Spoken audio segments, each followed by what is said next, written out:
بسم اللہ الرحمن الرحیم۔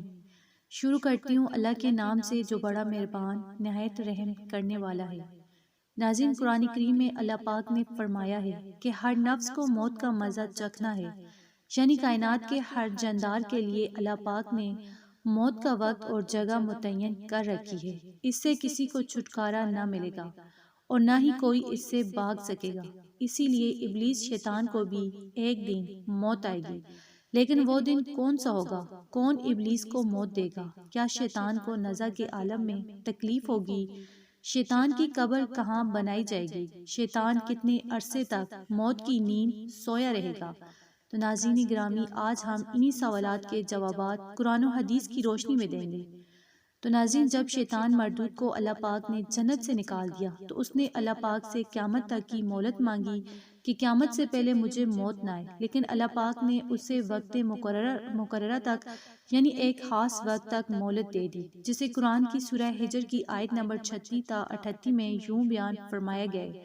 اس نے کہا کہ اے پروردگار، لوگوں کے زندہ کیے جانے تک مجھے مہلت دے دے۔ فرمایا تجھے مہلت دی جاتی ہے وقت معلوم تک کے لیے۔ تو ناظرین گرامی، وقت معلوم کو مفسرین نے نفخہ اولیٰ لکھا ہے، یعنی جب حضرت اسرافیل علیہ السلام پہلی دفعہ سور پھونکیں گے، قیامت کی نشانیاں جب پوری ہو جائیں گی تو مومنین کی بغلوں کے نیچے سے ایک پیاری خوشبودار ہوا گزرے گی، جس سے تمام ایمان والے وفات پا جائیں گے، اور پھر اس کے بعد 40 سال کا زمانہ گزرے گا کہ جس میں کوئی بچہ پیدا نہ ہوگا، یعنی ہر انسان کی کم از کم عمر 40 سال ہوگی۔ مسلمان چونکہ مر چکے ہوں گے، اسی لیے زمین پر صرف مشرک و کفار رہ جائیں گے۔ تفسیر درمن سورت 5 سواد 71 پر لکھا ہے کہ جب مومنین کی وفات کو 40 سال گزر چکے ہوں گے تو پھر حضرت اسرافیل علیہ السلام پہلی دفعہ سور پھونکیں گے، جسے نفخہ اولیٰ بھی کہتے ہیں۔ شروع میں اس کی آواز نہایت کم ہوگی کہ لوگ کان لگا کر سنیں گے، پھر یہ بڑھتی بڑھتی اس قدر زیادہ ہو جائے گی کہ کانوں کے پردے پھٹ جائیں گے، ان کے نتنوں سے پیپ بہنا شروع ہوگی اور لوگ مر جائیں گے، انسان، جن، فرشتے، یہاں تک کہ شیطان ابلیس کو بھی اس نفخہ اولیٰ کے وقت موت آ جائے گی، اور اس کے 40 سال بعد حضرت اسرافیل علیہ السلام دوسرا سور پھونکیں گے تو پھر تمام مردے زندہ ہو جائیں گے اور قیامت قائم ہوگی اور میزان لگے گا۔ یعنی نفخہ اولیٰ کے وقت ابلیس کو موت آئے گی اور نفخہ اولیٰ اور نفخہ ثانیہ کے مابین 40 سال کا عرصہ ہوگا، اور یہ کہ ابلیس 40 سال تک مردہ رہے گا۔ تو آئیں اب اس بات پر روشنی ڈالتے ہیں کہ ابلیس کو موت کیسے آئے گی اور وہ یہ 40 سال مردہ حالت میں کہاں گزارے گا۔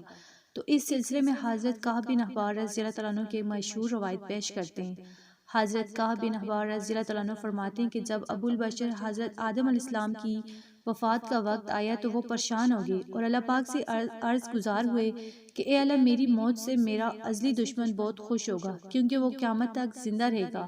تو اسی وقت ملک الموت حضرت آدم علیہ السلام کی خدمت میں حاضر ہوا اور فرمایا کہ اے ابو الآدم، آپ وفات کے بعد جنت میں رہیں گے، جبکہ ابلیس قیامت تک دنیا میں رہے گا، اور پھر قیامت سے 40 سال پہلے اس کو ایسی موت آئے گی کہ وہ پوری دنیا کے انسانوں جتنی موت کی تکلیف برداشت کرے گا، اور پھر جہنم میں ہی اس کا ٹھکانہ ہوگا۔ حضرت کعب رضی اللہ تعالیٰ عنہ مزید فرماتے ہیں کہ حضرت آدم علیہ السلام ملک الموت سے فرمانے لگے کہ ابلیس کی موت کا منظر بیان کرو۔ ملک الموت نے ابلیس کی موت کا حال بیان کرنا شروع کیا تو وہ اتنی دردناک موت تھی کہ یہ حضرت آدم علیہ السلام اپنے آنسوؤں پر قابو نہ رکھ سکے۔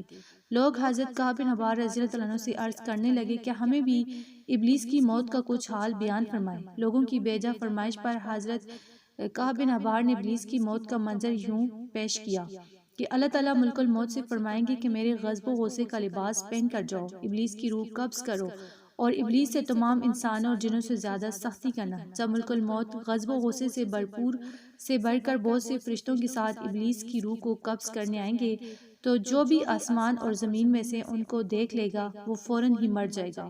جب ملک الموت ابلیس کے پاس پہنچیں گے تو بہت داڑے مار مار کر روئے گا، پھر شیطان کو موت کی تکلیف دی جائے گی جو کہ ساری مخلوق کی موت کی تکلیف سے بھی زیادہ ہوگی۔ ابلیس گھبرا کر مشرق کی جانب بھاگے گا تو کبھی مغرب کی جانب، لیکن ہر طرف اپنے سامنے ملک الموت کو ہی پائے گا۔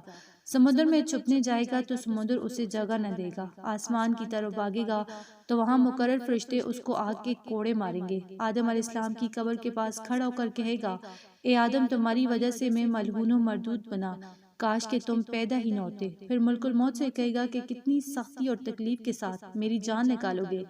فرمائیں گے جتنے لوگ جہنم میں ان سب کی موت سے کہیں زیادہ تکلیف کے ساتھ۔ یہ سن کر تڑپنے لگے گا اور چیختا چلاتا چلاتا ادھر ادھر بھاگے گا اور اسی جگہ پہنچ جائے گا جہاں اس نے جنت سے نکلنے کے بعد پہلا قدم رکھا تھا۔ وہ جگہ آگ کے انگارے کی طرح سرخ ہوگی، زمین چنگاری کی طرح ہو جائے گی اور زبانیاں فرشتے اس کو گے لیں گے اور زنبوروں اور اوروں سے اس کو چیریں گے جب تک اللہ تعالیٰ چاہے گا۔ اس وقت حالت نزع اور موت کے غصے کا شکار رہے گا اور وہاں جہنم کی سنڈیسیاں لگی ہوں گی۔ ان سنڈیسیوں سے تڑپا تڑپا کر اس کی جان نکالی جائے گی۔ آدم علیہ السلام اور حوا سے کہا جائے گا ذرا اپنے دشمن کو دیکھو، اس طرح ذلت کے ساتھ مر رہا ہے۔ وہ دیکھ کر کہیں گے یا اللہ تو نے ہم پر اپنی نعمت مکمل فرما دی۔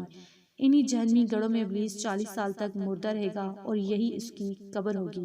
پھر 40 سال بعد دوبارہ حضرت اسرافیل علیہ السلام سور پھونکیں گے تو تمام مردے زندہ ہو جائیں گے اور حساب و کتاب کا عمل شروع ہوگا۔ ناظرین گرامی، کائنات کی ہر چیز فنا ہونے والی ہے، اگر کسی کو بھی دوام ہے تو وہ صرف اللہ کی ذات ہے۔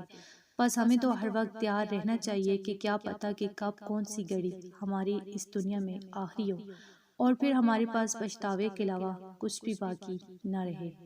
تو اگر آپ کو ویڈیو اچھی لگی، اسے آپ نے لائک کرنا ہے، شیئر کرنا ہے اور چینل کو سبسکرائب کرنا ہے۔ جزاک اللہ۔